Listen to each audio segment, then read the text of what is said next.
ഒരുപാട് പ്രശസ്തരായ ആളുകളുടെ മരണത്തിന് കാരണമായ കരൾ രോഗം എങ്ങനെ നമുക്ക് പൂർണ്ണമായി മാറ്റാമെന്നത് ഈ വീഡിയോയിലൂടെ നോക്കാം. ഞാൻ ഡോക്ടർ സ്റ്റെഫി ജലസ്റ്റിൻ, പ്രാണനചിക്യ ഹോസ്പിറ്റൽ, കൊല്ലം.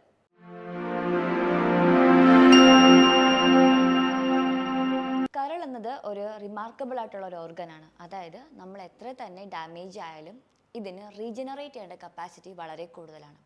ഇപ്പോൾ നമ്മളൊരു കരളിൻ്റെ 50% ഡാമേജ് ആയിട്ടുണ്ടെങ്കിലും നമുക്കതിനെ തിരിച്ചു കൊണ്ടുവരാൻ സാധിക്കും പൂർവ്വസ്ഥിതിയിലോട്ട്. ഏകദേശം നമുക്ക് 30 ദിവസം എടുക്കും കരൾ റീജനറേറ്റ് ചെയ്ത് പൂർവ്വസ്ഥിതിയിൽ കൊണ്ടുവരാനായിട്ട്. ഇതിൽ നമുക്ക് ഫാക്ടേഴ്സായിട്ട് ഡിപ്പെൻഡ് ആകുന്നത് ഇതിൻ്റെ എക്സ്റ്റൻഷനാണ്, അത് എത്രത്തോളം കരൾ ഡാമേജ് ആയിട്ടുണ്ട്. അതുപോലെ തന്നെ ഇതിനായിട്ടുള്ള അണ്ടർലൈൻ കണ്ടീഷൻസ് നമുക്കൊരു പ്രധാനമായ കാരണം തന്നെയാണ്. സോ നമ്മളിപ്പോൾ ഒരു ആൽക്കഹോൾ പേഷ്യൻ്റാണ്, അല്ലെങ്കിൽ അവരുടെ ഫുഡ് ഹാബിറ്റ് കാരണമാണ് കരൾ ഡാമേജ് ആക്കുകയോ അല്ലെങ്കിൽ ഫാറ്റി ലിവറോ ഹെപ്പറ്റൈറ്റിസോ അങ്ങനെ എന്തെങ്കിലും ഉണ്ടായിട്ടുള്ളതെങ്കിൽ നമുക്ക് ഇത് സ്റ്റോപ്പ് ചെയ്തുകൊണ്ട് പൂർവ്വസ്ഥിതിയിലോട്ടാക്കാൻ നമുക്കൊരു 30 days to ഒരു 2 months എടുക്കും. 30 ദിവസത്തിൽ കരൾ നമുക്ക് റിന്യൂ ചെയ്യാൻ സാധിക്കുമെന്ന് പറഞ്ഞു. പക്ഷേ ഇത് നമ്മുടെ അണ്ടർലൈൻ കണ്ടീഷൻസിനെയും അതുപോലെ തന്നെ കരൾ ഡാമേജ് അതിൻ്റെ സിവിയാരിറ്റിനെയും ഡിപ്പെൻഡ് ചെയ്തിട്ടാണ് ഇരിക്കുന്നത്. സോ നോർമലായിട്ടൊരാൾക്ക് ഫാറ്റി ലിവറോ അല്ലെങ്കിൽ ഹെപ്പറ്റൈറ്റിസോ അല്ലെങ്കിൽ നമുക്ക് സിറോസിസോ പോലെ ഉണ്ടാകുകയാണെങ്കിൽ അവരവരുടെ ഹാബിറ്റ് എന്താണോ റൂട്ട് കോസ് അത് സ്റ്റോപ്പ് ചെയ്തുകൊണ്ട് അല്ലെങ്കിൽ അവർ ഹാംഫുൾ ആകുന്ന കോസ് സ്റ്റോപ്പ് ചെയ്തുകൊണ്ട് തിരിച്ചു കൊണ്ടുവരാൻ വേണ്ടിയിട്ട് നമുക്ക് കുറച്ചുകൂടി ഈസി ആയിട്ട് സാധിക്കുന്നതാണ്. ഇപ്പോൾ ഒരു ഹെൽത്തി ആയിട്ടുള്ള ലിവർ ഡാമേജ് ആക്കുകയാണെങ്കിൽ, പെട്ടെന്ന് എന്തെങ്കിലും കാരണം കൊണ്ട് ഡാമേജ് ആക്കുകയാണെങ്കിൽ അവർക്കൊരു 30 days എടുക്കും അത് റീജനറേറ്റ് ചെയ്ത് കൊണ്ടുവരാൻ വേണ്ടിയിട്ട്. പക്ഷേ എന്തെങ്കിലും അണ്ടർലൈൻ കണ്ടീഷൻസോ എന്തെങ്കിലും ഇൻഫെക്ഷൻസോ എന്തെങ്കിലും ഡാമേജസോ അല്ലെങ്കിൽ ആൽക്കഹോളിസമോ അങ്ങനെയുള്ള കണ്ടീഷൻസ് ആണെങ്കിൽ അതിന് കുറച്ചും കൂടി ടൈം എടുക്കും. ചിലർക്ക് ഒരു 8 to 14 to 20 weeks എടുക്കും, ചിലർക്ക് 6 months എടുക്കും. സോ ഇത് ഡിപ്പെൻഡിങ് ആണ്.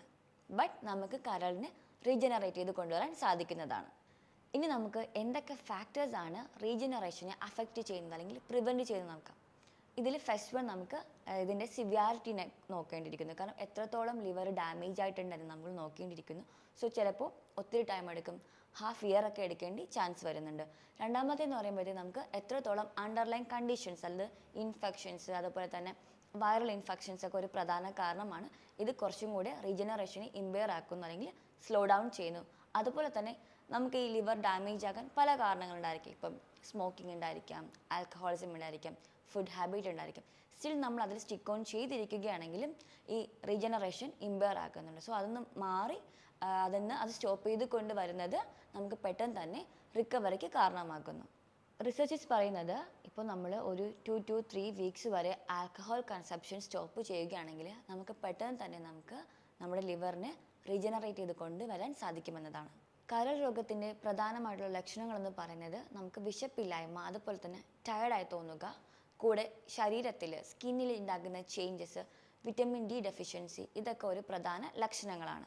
അതോടൊപ്പം തന്നെ നമ്മൾ ടൈലിനോൾ പോലുള്ള അസ്റ്റോമിനോഫിൻ, ഇബോപ്രിഫിൻ പോലുള്ള മെഡിസിൻസ് എടുക്കുന്നതും ലിവർ ഡാമേജിന് ഒരു പ്രധാന കാരണമാകുന്നു അല്ലെങ്കിൽ ലിവർ ടോക്സിസിറ്റിക്ക് ഒരു പ്രധാന കാരണമാകുന്നു. മെഡിസിൻ എടുക്കുന്നത് പോലെ തന്നെ ആൽക്കഹോൾ കൺസംപ്ഷനും ഒരു പ്രധാന കാരണമാണ് ലിവർ ഡാമേജിന്. നമ്മൾ സാധാരണയായിട്ട് ആൽക്കഹോൾ എടുക്കുമ്പോൾ ഇതിൻ്റെ മെറ്റബോളിസം ഒത്തിരി ടൈം എടുക്കുന്നു. കൂടാതെ ഇതിൻ്റെ എൻഡ് പ്രോഡക്റ്റ് എന്ന് പറയുന്നത് അസറ്റാൽഡിഹൈഡ് ആണ്. ഇത് ഒരു കാർസിനോജനാണ്. അതുപോലെ തന്നെ ഇത് DNA വരെ ഡാമേജ് ആക്കുന്നു. സോ ഈ ആൽക്കഹോൾ കാരണം, ഒത്തിരി സിവിയർ ആയിട്ടുള്ള ആൽക്കഹോളിസം കാരണം ലിവർ ഡാമേജ് ആക്കുകയാണെങ്കിൽ സംടൈംസ് DNA വരെ ഡാമേജ് ആക്കുന്നു. സോ ഇതിലുള്ള റിപ്പയർ അല്ലെങ്കിൽ റീജനറേഷൻ വളരെ ഇമ്പയർ ആയിട്ടായിരിക്കും നടക്കുന്നത്. സോ നമ്മൾ ഉദ്ദേശിക്കുന്ന രീതിയിൽ അല്ലെങ്കിൽ ഉദ്ദേശിക്കുന്ന ടൈം പീരീഡ് നമുക്ക് റീജനറേഷൻ ഉണ്ടാകുന്നത് ചാൻസ് വളരെ കുറവാണ്. സ്ഥിരമായി ആൽക്കഹോൾ എടുക്കുന്നവരിൽ ഫാറ്റി ലിവർ ഉണ്ടാകുന്ന ചാൻസ് വളരെ കൂടുതലാണ്. ഇത് ഫാറ്റി ലിവർ ഗ്രേഡ് 1 to 3 വരെ പോകും. പിന്നെ ഇത് ഫൈബ്രോസിസും പിന്നെ സ്കാറുമാകും. ഈ അൺട്രീറ്റഡ് ആയിട്ടുള്ള അതുപോലെ തന്നെ അൺകൺട്രോൾഡ് ആയിട്ടുള്ള സ്കാറും ഫൈബ്രോസിസും പിന്നീട് സിറോസിസ് ഉണ്ടാക്കുന്നു. സിറോസിസിൽ നിന്ന് റീജനറേറ്റ് ചെയ്ത് വരുന്നത് വളരെ ചാൻസ് കുറവാണ്. പ്രോപ്പർ ആയിട്ടുള്ള ഒരു ഹെൽത്തി ഹാബിറ്റ് കൊണ്ടുവരികയാണെങ്കിൽ നമുക്ക് റീജനറേഷൻ്റെ ചാൻസ് ഉണ്ട്.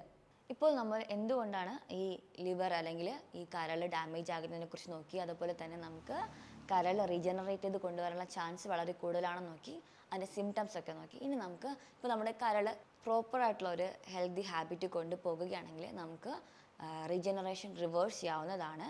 സോ നമുക്ക് ഇങ്ങനെ റിവേഴ്സ് ആയിട്ട് വരുന്ന ഈ ലിവറിൻ്റെ ഫങ്ഷൻസ് നോക്കുകയാണെങ്കിൽ നമുക്കത് എങ്ങനെ ഫൈൻഡ് ഔട്ട് ചെയ്യാൻ പറ്റും.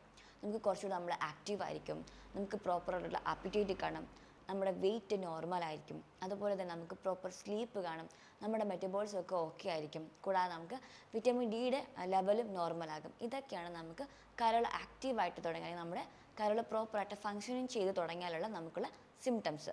ഇതിൽ നമുക്ക് കീ പോയിൻ്റായിട്ട് പറയുവാണെങ്കിൽ നമുക്ക് അറിയാം ലിവറിന് റീജനറേറ്റ് ചെയ്യേണ്ട കപ്പാസിറ്റി ഉണ്ട്, അതുപോലെ തന്നെ ലിവർ സ്വന്തമായിട്ട് ഹീൽ ചെയ്യുന്നുണ്ട്.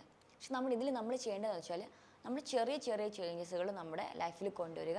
എല്ലാം കൂടെ ഒരുമിച്ച് കൊണ്ടുവരണമെന്നില്ല, ബട്ട് ചെറിയ ചേഞ്ചസ് വരെ നമുക്ക് വലിയൊരു ഇമ്പാക്റ്റ് കൊണ്ടുവരുന്നതാണ്. നമ്മുടെ കരൾ പ്രൊട്ടക്റ്റ് ചെയ്യാൻ വേണ്ടിയിട്ട് നമുക്ക് പ്രധാനമായിട്ടും നമ്മുടെ ലൈഫിൽ കൊണ്ടുവരേണ്ട ചേഞ്ച് എന്ന് പറയുന്നത് ബാലൻസ്ഡ് ആയിട്ടുള്ള ഒരു ഡയറ്റാണ്. നമ്മൾ ശരിയായിട്ടുള്ള ഒരു ഭക്ഷണ രീതി കൊണ്ടുവരുന്നതും മൈക്രോയും മാക്രോ ന്യൂട്രിയൻസ് അടങ്ങിയ ഭക്ഷണം കഴിക്കുന്നതും ലിവറിൻ്റെ റീജനറേഷനെ കുറച്ചും കൂടി സ്പീഡപ്പ് ആക്കുന്നു.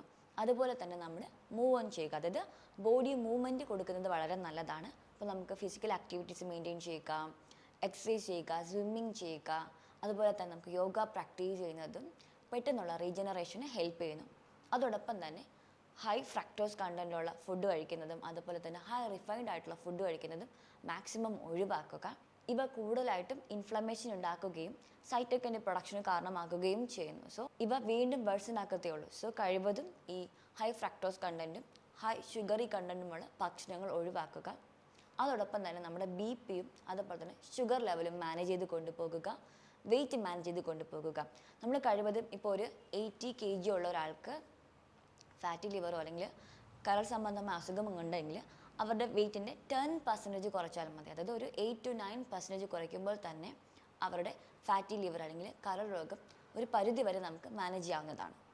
സോ നമ്മൾ കംപ്ലീറ്റ് ആയിട്ട് ലിവർ ഡാമേജ് എന്ന് പറയുന്നത് നമ്മുടെ ഈ പ്രൈമറി സൈൻസ് ആയ ഈ സ്കിൻ ചേഞ്ചസ് ഉണ്ടാക്കുന്നത്, അതുപോലെ നമുക്ക് ഫെറ്റിക് ഉണ്ടാക്കുന്നത്, നമ്മുടെ വൈറ്റൽസിൽ ചേഞ്ച് ഉണ്ടാക്കുന്നത് അത് ഫൈൻഡ് ഔട്ട് ചെയ്യാതെയോ അതുപോലെ തന്നെ നമുക്കുണ്ടാകുന്ന ഫാറ്റി ലിവർ അതുപോലെ തന്നെ ഫൈബ്രോസിസ് ഒക്കെ നമ്മൾ നോക്കാതെയോ അല്ലെങ്കിൽ പ്രോപ്പറായിട്ട് ട്രീറ്റ് ചെയ്യാതെ പോകുമ്പോഴാണ് നമുക്ക് വീണ്ടും ഈ സിറോസിസ് പോലുള്ള കണ്ടീഷൻസ് ഉണ്ടാക്കുന്നത്. സോ ഏർലി ഡയഗ്നോസിസും അതുപോലെ തന്നെ അതിന് വേണ്ടിയുള്ള ട്രീറ്റ്മെൻറ്റും എടുക്കുന്നതാണ് ഈ കോംപ്ലിക്കേഷൻസും അതുപോലെ തന്നെ ലിവർ ഡാമേജിനെ കംപ്ലീറ്റ് ആയിട്ട് നമുക്ക് പ്രിവെൻറ്റ് ചെയ്യാൻ സാധിക്കുന്നത്.